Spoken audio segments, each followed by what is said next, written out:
ഭഗവാനെ നേടുന്നതിനുള്ള പ്രഥമമായ ഘടകം നമ്മുടെ ഉള്ളിൽ ഈശ്വരനെ ആർജിക്കുവാനുള്ള ആ മുമുക്ഷത്വത്തിലേക്ക് പോകുവാനുള്ള താല്പര്യമാണ്.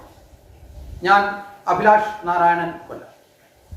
ഭഗവാനെ നേടുവാനുള്ള ഒരു പ്രവണത, ഒരാഗ്രഹം നമ്മുടെ ഉള്ളിൽ നിന്ന് സ്വയമേവ ഉയർന്നു വരണം. അതിനെയാണ് വാസനകൾ എന്ന് പറയപ്പെടുന്നത്.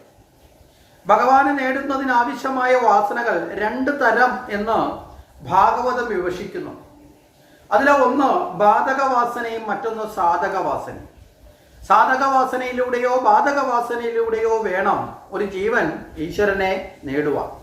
അതിൽ ബാധകവാസന എന്നത് ഭഗവാനെ നേടുവാനുള്ള പരിശ്രമത്തിൽ ഒരുപക്ഷെ ഈ ഒരു ജന്മം കൊണ്ട് തന്നെ പരിപൂർണമായും ഭഗവാനെ നേടാൻ സാധിച്ചില്ല എങ്കിലും അടുത്ത ജന്മങ്ങളിലും തുടർന്നുള്ള പരിശ്രമത്തിലൂടെ 1, 2, 3, 4 അധികം ജന്മങ്ങളിലൂടെ നിരന്തര പരിശ്രമത്തിലൂടെ എപ്പോഴാണോ ഭഗവാനെ നേടുവാൻ പ്രാപ്തമാകുന്നത് അതുവരെയും ആ ലക്ഷ്യത്തിൽ നിന്ന് വ്യതിചലിക്കാതെ നിരന്തരം അനുസ്യൂതമായ പരിശ്രമത്തോടുകൂടി മുന്നോട്ട് പോകുന്ന ഭക്തിമാർഗത്തെയാണ്, അതിനുള്ള പ്രേരണയാണ് ബാധകവാസന എന്ന് പറയുന്നത്.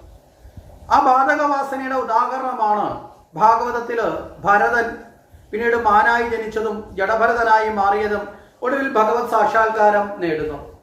രണ്ടാമത്തെ വാസന സാധകവാസനയാണ്. ഒരൊറ്റ ജന്മം കൊണ്ട് തന്നെ ഭഗവാനെ നേടാൻ സാധിക്കുന്ന നിലയിലേക്കുള്ള പരമഭാഗ്യം അത് ഏത് സാഹചര്യത്തിലൂടെയാണെങ്കിലും കൈവരിക്കുക എന്നത് വളരെ പ്രധാനമാണ്.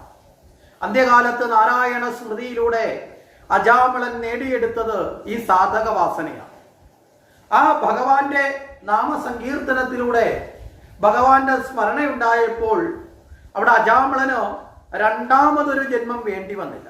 ഭരതനെ അപേക്ഷിച്ച് ആ ഒരു കാര്യത്തിൽ ഒരൊറ്റ ജന്മം കൊണ്ട് ഭഗവാനെ നേടുവാൻ ഭഗവത് പ്രാപ്തിക്ക് സാധിച്ചത് അജാമിളന് സാധകവാസന എന്ന ബോധത്തിന്റെ പ്രതീകമായതുകൊണ്ടാണ്. അപ്പൊ ഈ സാധക ബാധക വാസനകളിൽ ഏതെങ്കിലും ഒന്ന് നമ്മുടെ ജീവിതത്തിന്റെ ഭാഗമായി മാറണം. ആ രീതിയിൽ നമ്മുടെ വാസനകളെ ചിട്ടപ്പെടുത്തുവാനും അതിനെ രൂപപ്പെടുത്തി മുന്നോട്ട് പോകുവാനും നമുക്ക് സാധിക്കട്ടെ എന്ന് പ്രാർത്ഥിച്ചുകൊണ്ട് നിർത്തുന്നു. എല്ലാവർക്കും നമസ്കാരം.